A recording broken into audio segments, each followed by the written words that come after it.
Good afternoon, everyone, and welcome to today's Pulse Agronomy webinar. My name is Allison Fletcher, and I'm a Research Project Manager with SPG. I'd like to acknowledge a couple of SPG colleagues on the webinar today, Andrea Lauder and Jasmine Hansen. These two have done a lot of the coordination and promotion of the webinar on the back end, and I just wanted to say thanks to them for their work on this webinar today.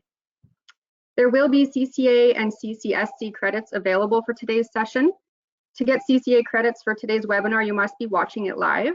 And for those who have attended the webinar, you will receive an email afterwards requesting your CCA numbers. At that time, you can respond with the CCA number. If more than one person is watching from a computer, you will need someone to verify those in attendance and can include all CCA numbers at that time. The webinar will be recorded and emailed to you after the event. It will also be posted to SPG's YouTube account for future viewing for those unable to attend or for those who want to look back at the material that was covered today. For today's webinar, all the participants will be muted, but we will be happy to take questions. To ask a question, please type it into the question box located in the GoToWebinar dashboard. You can send questions at any time and we'll hold the questions until the end of the presentation. So today we have Chris Holzapfel, Research Manager from the Indian Head Agricultural Research Foundation, speaking to us about some recently completed research he's done on pea fertility and how it impacted yields and protein content. Chris was raised on a small mixed farm near Odessa, Saskatchewan, and has over 20 years of experience with field crop research. He has been the research manager with iHarp since 2005, and his education includes a diploma from Olds College, a Bachelor of Science in Agricultural Science from the University of Lethbridge, and a Master's of Science in Soil Science from the University of Manitoba. Chris holds memberships to numerous professional organizations, has served as an associate editor for the Canadian Journal of Plant Science, and received the Outstanding Young Agrologist Award in 2014. His research activities with iHarp cover a broad range of agronomic issues and crop types with a focus on applied research and helping to develop practical solutions to today's farming challenges. iHarp is a nonprofit organization funded by a combination of government, producer, and industry sources, whose mission is to promote profitable and sustainable agriculture by facilitating research and technology transfer activities. With that, I will now turn the presentation over to Chris. Okay, I guess I should be coming through loud and clear. Thank you very much for the introduction, Allison, and thank you to everybody for tuning in. I'm sure as spring is approaching here, we're all eager to get into the field, so I'm glad you could take a little bit of time to join us. I think I can get right into the talk. Allison really introduced the topic quite well, so we're just gonna move right into it. I just want to make a few acknowledgements before we get into any data. So in terms of project funding, that was provided really exclusively by the SAS Pulse growers for this particular work. We had lots of collaborators on the project. There was, in addition to Indian Head, we had 5 other locations running these trials. So we had Gary Ignatowicz out at the Irrigation Crop Diversification Organization in Outlook, Mike Hall in Yorkton with the ECRF, Brianne McInnes is up in Melfort with NARF, Jessica Enns, she's with the Western Applied Research Corporation in Scott, Saskatchewan, and Brian Nybo down in the Southwest with Wheatland Conservation Area. In addition to, I guess, our specific project funding, all of the organizations who ran this project are Agri-ARM members, so that means we do get a certain amount of base funding administered through the provincial government as part of the Canadian Agricultural Partnership. And several of us also work quite closely with Agriculture and Agri-Food Canada, so I always like to acknowledge that relationship. In terms of just some rationale and objectives for the project, I think we all know that field peas are really the most widely adapted pulse crop in Saskatchewan and Western Canada as a whole. You know, a lot of growers really like to grow them both for their rotational benefits, you know, that's associated with lots of legume crops for their nitrogen fixing abilities, and just also, you know, I think a key option for maintaining a certain level of diversity in their rotations. When it comes to protein, that's, I think, always been an important quality parameter for many crops, including field pea. But I think, you know, in initiating this project, we felt that might become increasingly valuable, really due to the higher and ever increasing human demand for plant-based protein. When it comes to, you know, just farming profitably, optimizing both yield and quality with diligent use of inputs is really key, and that's for all crops, including field peas. So our specific trial objectives were to evaluate across a wide range of environments and locations the yield and protein response of yellow field peas to different rates and combinations of nitrogen, phosphorus, and sulfur fertilizer. So if we just, I guess first I'll just draw your attention to the locations here. I already kind of listed our collaborators, but this just lists them out and also shows their climatic soil zones, which is also important. We really wanted to cover the whole range of field producing regions in the province. So you can see Swift Current up in the dry brown soil zone. Outlook is in the brown. Scott dark brown soil zone. Indian Head thin black, Yorkton black, and Melfort moist black. As you go from top to bottom, these are really, becoming wetter locations, generally cooler, finer textured soils, higher in organic matter, generally more fertile. So a real range of soil environments. If we look over to the right, you'll see all the treatments that we evaluated. There were 13 in total. It looks like a pretty intimidating list, I guess, if you just kind of take a quick glance at it, but it's, it can be broken down to, I think, make a lot of sense here. So on the extreme ends, we have our total control where no fertilizer at all was applied. We did inoculate that. All treatments were inoculated with a rhizobial inoculant. On the far end of that, we had what we called our ultra high fertility treatment. So there we gave it the highest rate of phosphorus, the highest rate of sulfur, a bit of extra nitrogen fertility, and we supplied that nitrogen as ESN, which we felt would defer it a little bit later into the growing season, which should be optimal for a pulse crop like field peas. Within that, we were able to look at some of the different nutrients individually. So our red values here, those are all the different phosphorus rates that we looked at. You can see they range from 0 all the way up to 71. That shouldn't actually be P, that should be P2O5. So, at 71, we're looking at about probably about 150 pounds of actual 1152. For our sulfur rates, we went from 0 up to 13 pounds S per acre, so 0, 4, 9, and 13 pounds per acre. And then here's a few treatments at the tail end where we looked at some different nitrogen management strategies.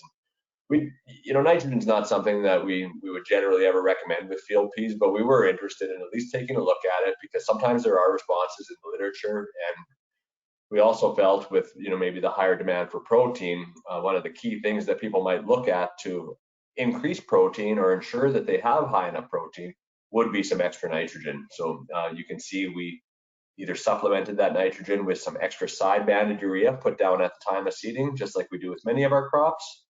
We've got one here where we put down some extra nitrogen, 30 pounds N per acre, as an in-crop broadcast of urea. That went down prior to flowering, kind of late vegetative stages. And then we had another here where that supplemental urea was still side banded at seeding, but again, it was ESN, with the hope being that, we could make some logistic improvements by putting it down all in one pass with the drill, but by providing a slow release product there that we could defer the availability of that nitrogen a little bit later in the season and hopefully not have a negative impact on nodulation. When it came to soil test results, I'm not going to spend a lot of time on this, but just it is available for one. Our pH level is pretty typical for each of the respective regions. I think you could say the same for organic matter, a really wide range of organic matter. We go all the way from down below 3% to as high as almost 12% at Melfort. When it came to phosphorus, this was pretty important, obviously, and our sites were all what I would consider low in P, except for one. We had one site here, which is a bit of an outlier, was, Outlook in 2020, and there they had 24 parts per million P. Other than that, all were below 12 parts per million of phosphorus, and I guess the critical values for P are often about 15 parts per million. So if you're below 15 parts per million, usually there's pretty good potential for a response. I should also mention, I should have said this at the last slide, that all of our fertilizer, except for some of that nitrogen, was side banded in this trial. Moving on to nitrogen here, it was a really wide range, in many cases probably a bit higher than what we would have liked, but it is what it is. And sulfur, again, quite variable, in many cases pretty high and not likely to be limiting to yield, but we did have a good range there. This is just our average yields of all treatments and all 12 location years here. So we'll kind of break this down into individual components as we go through the talk, but I just wanted to show this up front. And really the thing that jumps out to me right off the bat, a little bit of a spoiler here, but you can see the yield increase associated with those increasing rates of phosphorus fertilizer right over here in the left-hand side. And beyond that, there's a little bit of noise, a little bit of up and down, but things are pretty consistent and generally not statistically different. So let's focus on phosphorus here first. So this is just when we isolate those treatments looking at phosphorus rate and look at our 12 location year average again. You can see a nice quadratic response to P, leveling off, somewhere here in that 35, shortly after 35 pounds per acre, things are largely leveling off. And, pretty nice looking textbook response, not real dramatic, but it works out to, when we average across all sites, about a 8% yield increase 9% yield increase or 6 bushels per acre. We'll look at some individual sites here just to show you that I guess it wasn't always quite that neat and tidy, and just to show you how the response differed across locations. I will draw your attention up to the top of the slides. You can see I'm giving you some information on the different sites. Your organic matter, for example, this is Indian Head, 4.1 to 4.7%. And then I also show our soil test P results for the sites on this slide as well. So at Indian Head, it was always very low, 3 to 4 parts per million over the 2-year period. I do present the average results over the 2-year period for each location as well, but we're not really going to focus on them. I would draw your attention more to the individual site here.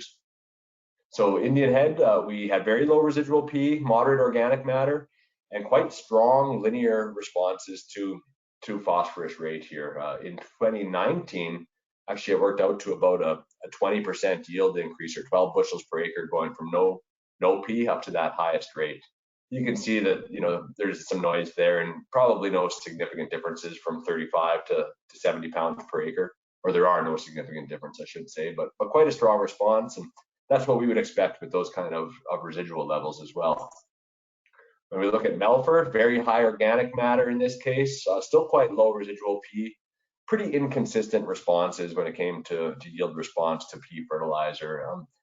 And, I guess when I look at that, it's, we might expect to see a more consistent response because it is low soil test P, but we also have to remember that this location, does have, in our case, 10 to 12% organic matter, inherently very fertile soils. As the season goes on, things warm out, that organic matter mineralizes and becomes available. So I'm not necessarily surprised to see a bit of a weaker response to P at this location, even though our soil test results are showing that it's potentially fairly limiting. And that could vary from year to year as well. So, but we did have a response in 2019. 2020, there was no significant response. Pretty high yields in both cases. Outlook, I had drawn your attention, I guess, to Outlook 2020 right off the bat. That was our high P location, 24 parts per million. This location does have quite low organic matter. It's in the brown soil zone. And so with that, I guess, high residual P, we pretty much saw what we would expect, which is no yield response to fertilizer application. So that's good. That's basically what we would expect. 2019, we had very low residual P. It wasn't quite statistically where I would normally like it to be, but still below P, less than 0.1. So, less than greater than a 90% chance that our differences were due to the treatments and not random variability. And you can see that, overall, we certainly were getting a bit of a bump in yield with the P application. It came out as linear, but I wouldn't really consider it to be linear. When I look at this, even our fairly low rates did provide much of the total yield gain that we were able to achieve at this location. Scott is in the dark brown soil zone, more moderate levels of organic matter, so we're 3.5 to 4% here. Scott does usually have a little bit of a lower pH than some of the other sites, and it also tends to be a location just based on past experience and various crops where we get, I wouldn't say necessarily huge responses to P fertilizer application, but they always get us pretty consistent responses to P fertilizer. So that's just something about the site there. It didn't apply in this case, but I would also mention that Scott's a location where we tend to have to be really careful with seed placement of any fertilizer. Phosphorus is the one that usually we would look at in a situation like that. So just something to bear in mind. And with field peas, I would avoid seed placement, in the vast majority of cases if possible. But when we look at our results, so we've got fairly low residual P levels. We're not as low as some of the other sites, but still below that 15 parts per million, sitting at 12 parts per million in both years. And you can see that, I guess, over the 2-year period, we had very high yields for one. we were always up over 80 bushels per acre, so there's nothing wrong with that. And pretty good responses to P as well. A little bit more modest here in 2020. It was linear, but fairly not a real dramatic yield increase. 2019 was I would say a higher yielding conditions and probably a stronger overall yield increase with the P, but it was more quadratic, where we really didn't see much benefit going beyond that lowest rate of about 18 pounds P2O5 per acre, so about 40 pounds per acre of product. Swift Current is our driest location, coarsest soil, lowest organic matter, and a bit of a variable response to P. So it didn't, low soil test P in both cases. If we look at 2019 first, that was actually our lower yielding of the two sites. Still pretty good yields, especially for Swift Current, but they had a very strong response to P. It was actually up around 30% yield increase with P in this particular site here. But we didn't need a lot to get there. Even our lowest rates tended to pretty much get us those gains. 2020, we had similar soil test levels, higher yields, but no response to P. I really can't explain that other than to say that the soil and the organic matter obviously was able to provide enough throughout the season that we got those yield gains, or sorry, that we didn't see a yield response. Yorkton, this is a little bit higher than organic matter, similar to Indian Head in a lot of ways, generally a bit higher organic matter, though it would be the black soil zone. We had 7 to 9 parts per million of soil test P. If we look at 2019 first, we had really high yields, no response to P fertilizer. Again, I don't have a good explanation for that other than to say that obviously our organic matter in the environmental conditions that we got at that location was really able to provide enough P throughout the whole duration of the season that we didn't see that yield benefit to fertilizer applications. 2020, it was a little bit of a different story. Not a huge response, but highly significant and more or less linear there, leveling off, I would say, from about that 35 pounds P2O5 per acre. There wasn't much to gain there, but according to the statistics, it was linear, but I wouldn't really call that linear just by looking at the response. We did some economics on this. They were very crude, I suppose, but it's just something we wanted to take a look at. Obviously, just big yields isn't everything. We need to be profitable in doing so, and we want the inputs that we're putting in to achieve those yields to actually provide a return on investment. So that's something that we looked at just specifically for the phosphorus.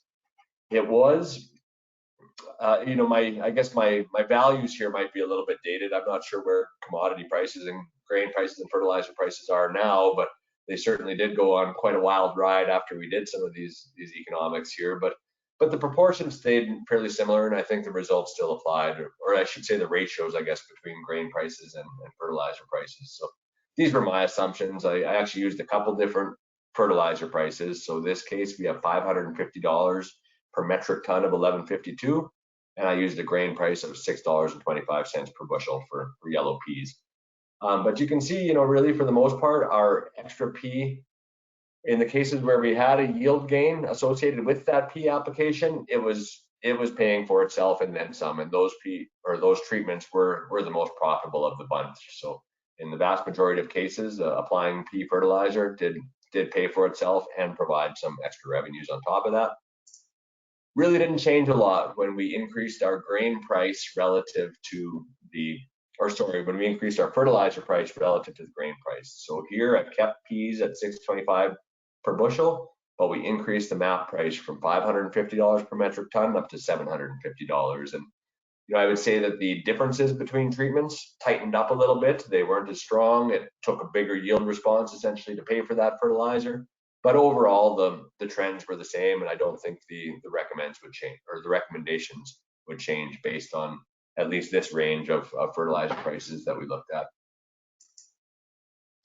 Just some past research here. I'd like to just show this to show that we're obviously not the only people who have done work like this, and just to see how it compares to some past work. So this is quite an old paper already, going back to 1995, but they looked at P responses over a 3-year period, seed placed versus side banded P, and they went all the way up to 100 pounds per acre of P2O5. But what they found is that at one of their locations, averaged over that 3-year period, They increased yields by 15% with phosphorus, and that optimum rate, or the rate where yields were maximized, was fairly modest at 31 pounds P2O5 per acre. The other two locations, they never actually got yield gains with pea fertilizer applications. These were all fairly low P sites. But what they did find, and remember they were looking at seed placement as well here, that they actually reduced yields with seed placed pea because they were looking at some fairly high rates. So as soon as they got beyond about 30 pounds P2O5 per acre, yields were actually declining with pea fertilizer, and that was with seed placement. Here's some more work from 2003. Luis Karamanos and his colleagues there, but quite extensive work. They had 21 trials from throughout Alberta over a 3-year period, looking at a range of rates, both sideband and seed placed. They used a different form here. They used triple superphosphate, which is 0.450. They just wanted to keep the nitrogen out of the equation. But basically, they concluded that they were getting positive yield responses at all of the sites where residual P was below 10 parts per million, or was 10 parts per million or less, but no yield gain at the sites where residual P was higher than that. Placement effects were very rare, but when they did occur, they favored side banding. It should be noted, I guess, that 0.450 is a much safer product for seed row placement than 1152 would be. Moving on to sulfur, we can move this or through this fairly quickly because there actually wasn't a heck of a lot to see when it came to sulfur responses. So here's our 12-year average, and what you can see is kind of what you get, pretty flat really. We didn't see much yield impact at all with the range of sulfur rates that we tested when we averaged across those 12 site years, sorry. And for the most part, that held true with individual site years. So I'll roll through them. I do show our residual levels again up top here. But Indian Head, you can see moderate to high residual levels of S, no response to fertilizer applications. At Melfort, again, I would say moderate to high, fairly high residual levels of S, no yield response to sulfur application. This is Outlook, high for the most part, levels of residual S, especially in 2020 there. It was actually so high we couldn't even pin it down to a precise value. But you certainly wouldn't expect to see a response to S in those kind of conditions, and we did not. Scott, high levels again, no response. Swift Current, if there was one site I had to pick where I would have maybe expected to see a response, it would have been Swift Current 2020. We've got low organic matter at this location, coarse soils, and in this case here, very low residual S levels, but we still actually didn't get a response at this location. Yorkton was our one anomaly, and actually Yorkton 2019 to be specific. And I guess this is our response to sulfur, so it is significant, more or less linear. We weren't going up to real high rates here. But what's interesting to me is that we were getting that response, but we had very high residual levels of S. So one thing I think to just pay attention to about this nutrient is it's spatially and year to year, but especially spatially though, highly variable. And you can't always trust your soil test results. So you could see a result like this, and that might just be due to a couple really hot spots in the field, let's say, that'll throw off your whole soil test result. So you could still have locations in the field that might be deficient. And it is what it is, but just looking at these soil test results with fairly high organic matter and very high residual levels, I wouldn't have expected to see a response, but we did, and it was actually the only site where we did. If we look at some past research here, focusing on sulfur, first, there's really not much out there at all, which is the big reason that we wanted to look at this in this project. We didn't necessarily expect to see a lot, but there's just so little information out there that we thought it was worth looking at. But Ross McKenzie and his colleagues have this paper here that's over 20 years old now, or about 20 years old, but it was very extensive. They had 44 trials throughout Alberta. And they had just a couple treatments there where I believe they used potassium sulfate as a fertilizer source. So they were actually applying potassium and sulfur at the same time. But out of all those locations, 44, they only picked up yield responses at 3 locations increases. They averaged about 7%. Importantly, there was no correlation between those responses or the responsive sites and soil test levels. So they weren't able to predict when those responses might occur. When it came to protein here, we're getting to the tail end of the talk, but with protein, that was certainly a key, I guess, objective of the work to take a look at that, and so we did. but there wasn't too much to see here. This is our overall, all 13 treatments, all 12 location years average. And to me, it looks pretty flat across the board. There was an overall fertility effect, but just, well, it was significant. But when we look at some of the individual nutrients, the only thing that popped out is we actually had this very small linear increase or linear response to phosphorus rate specifically. If we zoom in on that, this is what it looked like, so really not a lot there. It was so small that it's, I don't think, agronomically very important. Some of the past published research that I'm familiar with did not show any impact of pea fertilizer on phosphorus. About all I could really attribute this to is just, you recall that we were on low pea sites. We did often have yield responses. I would say that these plants probably just with the addition of pea had more extensive, healthier root systems that were probably better able to extract mineral nitrogen from the soil, and also a little bit more effective at fixing nitrogen with rhizobacteria. So, and that's probably where that protein came from. Probably not necessarily the pea itself, but just healthier plants with better root systems. Sulfur had no impact. Nitrogen was the one thing that we thought, really might have an impact on protein in field peas, but there wasn't too much happening with nitrogen either, which I guess, when we consider our past experience and research that's been published, not all that surprising. But what I've done here is I've just basically taken all of the treatments where we applied extra nitrogen and compared them to the treatment where we did not, but the P rate was the same. So everything else is held constant except for that nitrogen rate. And these are our yield differences, and down here are our protein differences. So for yield, you can see that it was really a minority of locations where there was any response at all. There's only one that jumps out here, Swift Current 2020, where that response was actually positive. The rest of the locations where it was significant, it was always a negative response. A little bit of noise in the rest of the data, but in the cases where it was significant, it was more frequently negative than positive. And when we averaged all locations together, we actually had less 1 bushel per acre, essentially, with that extra nitrogen than we did without it. For protein, again, pretty sporadic, not a lot of significant responses there. We do have a small handful, but again, they were at least as likely to be negative as they were positive. So here you can see a couple positive cases. Here's a couple more that are, or sorry, I guess just, no, 2 positive cases, yeah, and two negative cases. We'll take a closer look at a couple of these locations. So one of the ones where we had the responses was Scott 2019. So we'll just kind of zoom in and try to figure out what's happening here. So this is our treatment where we applied the phosphorus and the sulfur, but no extra nitrogen. You can see 91 bushels per acre on average. We took a big hit actually when we applied extra nitrogen, specifically as side-banded urea. Not so much with our ESN or that in-crop application, but the side-band urea really hurt. This was also one of the locations where we had the protein response, but you can see it was actually only in the treatment where we applied that nitrogen as side-banded urea. So probably a dilution effect. We're gaining protein, but it's coming at the expense of yield. Not an ideal situation. The other one, which I guess I would look at as more positive, I should just mention too, we had fairly high residual nitrate at this location as well, 42 pounds residual and moderate organic matter. So Swift Current, lower organic matter, coarser soils, lower residual nitrate, and this was the most positive case, I guess, that we saw for that extra nitrogen. You can see that it was barely significant, but it, less than P 0.1.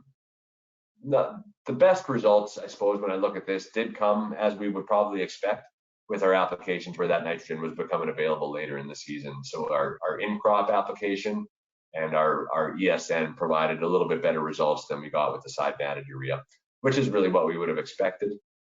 No significant impact on protein, but just looking at the numbers, you can see we actually had numerically the best protein without applying that extra nitrogen at all.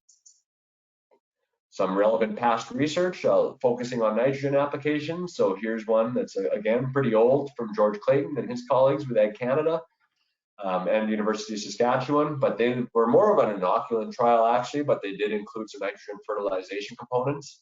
And this was mostly done in Alberta here in terms of the field trials.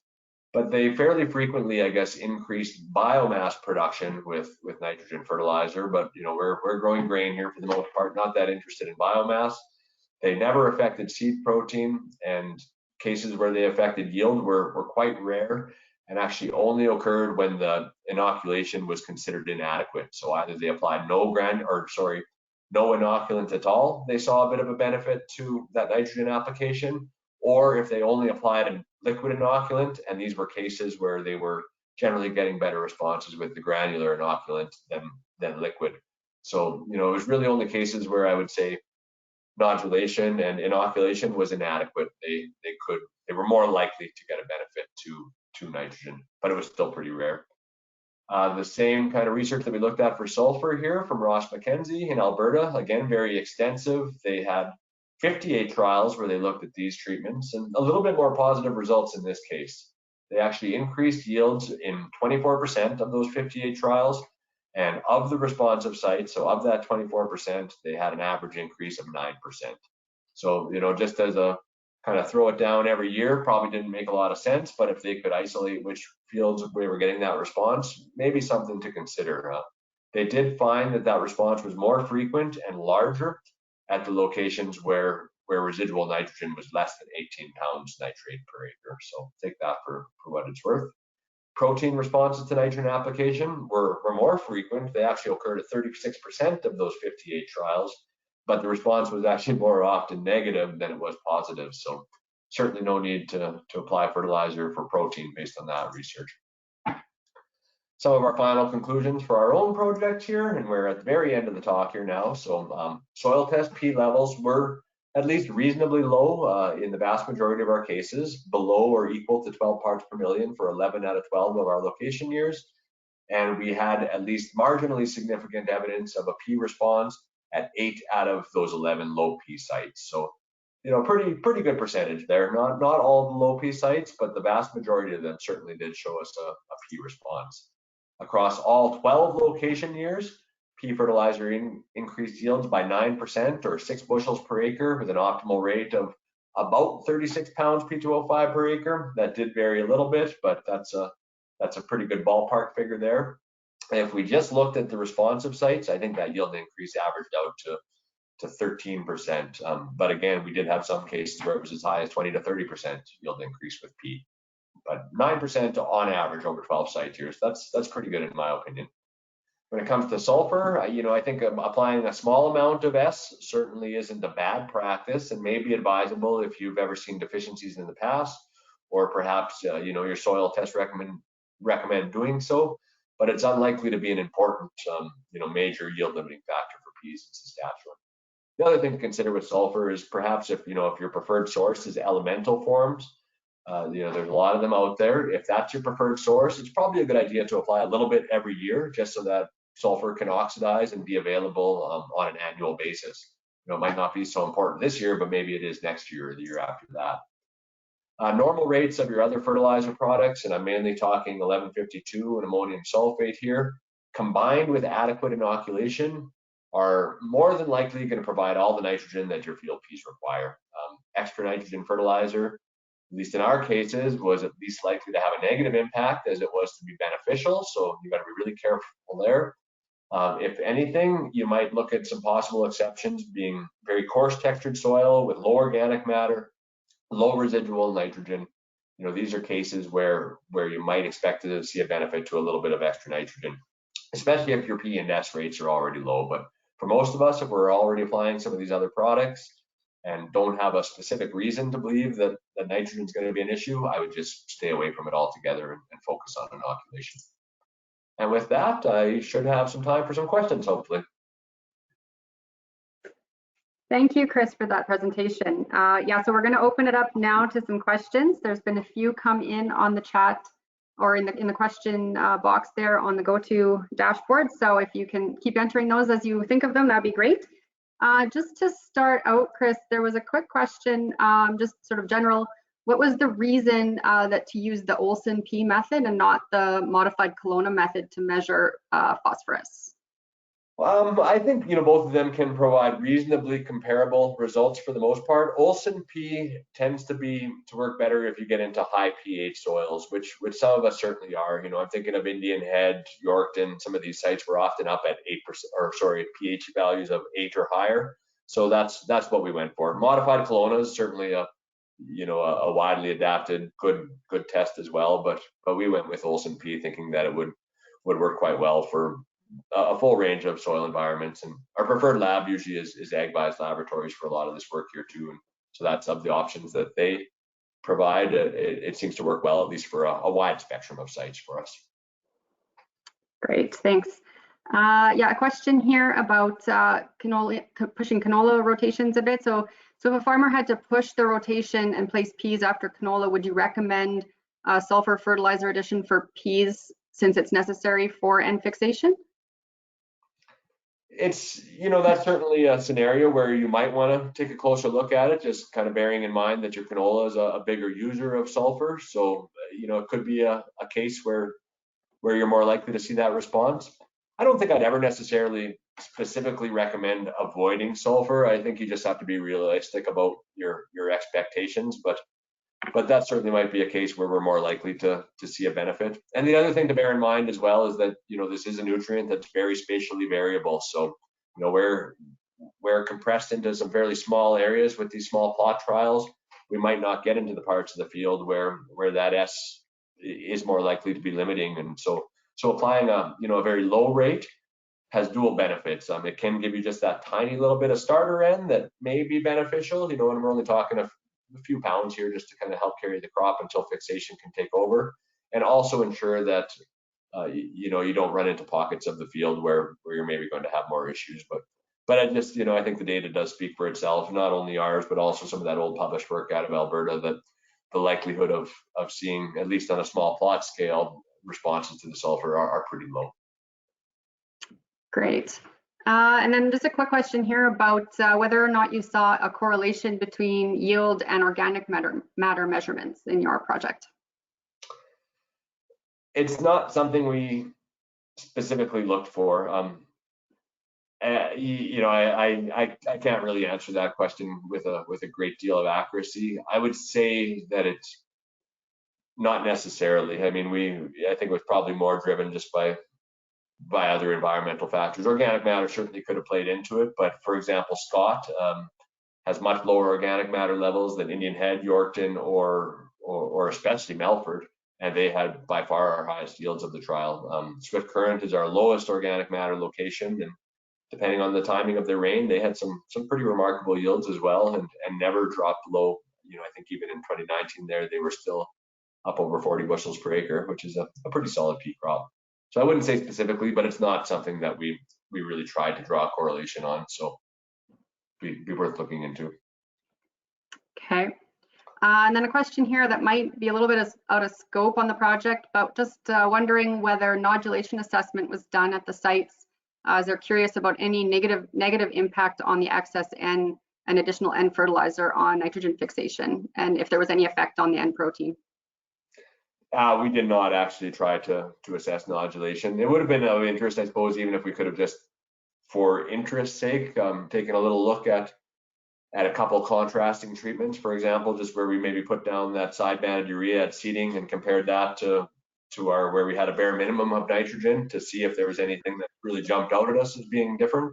But it was beyond the scope of the trial. Some of our locations are pretty hard to do those measurements with any real degree of accuracy and objectivity, so which is why we kind of tend to avoid them. But like I said, it would have been, even just as a quick interest case to dig up a couple plants, but we didn't actually look at that, I'm afraid. And everything, our intent was to have adequate nodulation in all cases. We always used full label rate of a good granular inoculant product. We didn't put any fertilizer in the seed row, so we didn't really have any reason other than the higher mineral N levels, which I think is probably what the question is geared towards, any reason to believe that we'd be having a negative impact on nodulation. But okay. Coming back to the organic matter, I guess, one thing to consider there might be is if just the potential for disease or wet feet, things like that. I mean, some of those environments might almost be in certain ways prone to lower yields or some issues with field peas, but that tends to be coupled with really wet growing conditions as well, which we didn't have over these past 2 years. Sure. Then just wondering if you had any advice on an expected response to 15 pounds per acre of potassium side banded? I don't really have any expectations.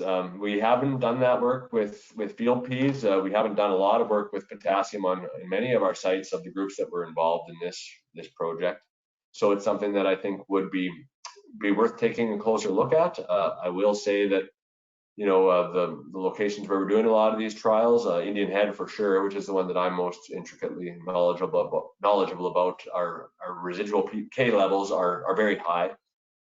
So I wouldn't have a specific reason to think we'd see a response, but it's something that it, would be worth taking a peek at anyways. Sure.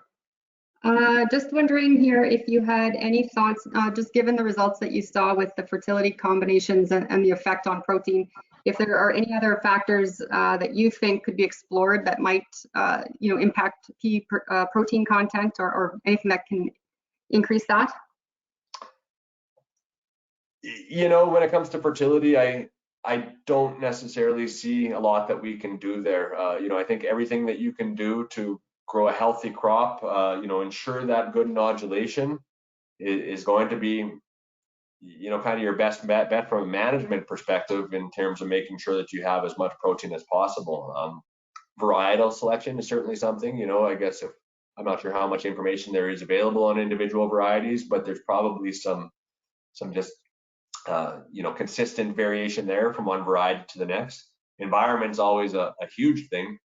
I can draw a little bit from some of our past work with soybeans, where we did look at different rates of starter N, in crop N, different intensities of inoculation. And in that work there, basically, we found that, recall with soybeans as well, they're usually a lot more sensitive to adequate inoculation, especially in our trials when we were doing this work. But basically anything that we could do to optimize yields, which in that case was really not applying any nitrogen, but double inoculating, so applying liquid inoculant and a 1 to 2 times label rate of granular inoculant, was giving us both the greatest yields and was also giving us the greatest protein. But beyond that, though, we weren't having much impact in terms of timing that nitrogen, things like that. The best thing we could do to ensure the highest protein in our soybeans was, again, it came back to inoculation and nodulation. Sure, and I think that's just about wrapped up for the questions. I thought I would. There's one last question, and I'll tie it into my final comments here. Just wondering which pea variety you used, and then I just thought I'd give you a last sort of chance to just any take-home messages you really want to drive to the audience. Any last comments from you? So with the variety, I should have mentioned that was CDC Spectrum, was used in all locations over the 2-year period. We actually used the same lot of seed for all sites. And in terms of final take-home messages, I think we largely went through it. I think one thing that comes back again beyond the scope of this project a little bit. So with fertility, I think apply some phosphorus. Basing that on removal rates is probably going to get you pretty close to what's going to optimize yields. So if you're in a situation where you're at least trying to maintain phosphorus levels in your field, and you're, say, looking at 40 to 50 bushels per acre pea yields on average, anywhere in that 30 to 45 pounds per acre P2O5 is really going to both replace what you're removing from the field in terms of phosphorus, and is also going to more than likely give you the optimal yields. So you kind of get a dual benefit there. And then the other comment I think I'd maybe touch on, which was beyond the scope of this project, but is just inoculation and nodulation. And a lot of us have been growing field peas. I guess especially before Phantomyces was an issue for us, it was a part of our rotation pretty well every 4 years. We were growing field peas or lentils, something comparable. And you maybe don't always see the strongest responses to inoculant application, and you might have pretty good, just background levels of the rhizobia responsible for that nitrogen fixation. But I would certainly always be very cautious and really never recommend skipping inoculants, just because it's such a critical, I think, component to ensuring top pea yields is just taking full advantage of that nitrogen fixation process. So if you've got a good history of field peas, there's certainly no reason to start exceeding label rates or applying liquid on the seed plus granular. I mean, I think there's no reason at all to get carried away, but it's not an input that I would ever consider skipping, just because of the importance of N fixation for producing peas and relatively low cost of the input. And I think that's about it. Great, thanks, Chris. Just like to extend our thank you to you for speaking to us today on your Field Pea research. And just a big thank you to all the participants for joining. Just a reminder, an email will be sent out after the webinar today, and you can reply with your CCA or CCSC number in order to get your credits. You can also provide suggestions for future webinar topics at the same time. Feedback and suggestions are always appreciated. So with that, a final thank you, and have a great day to everyone.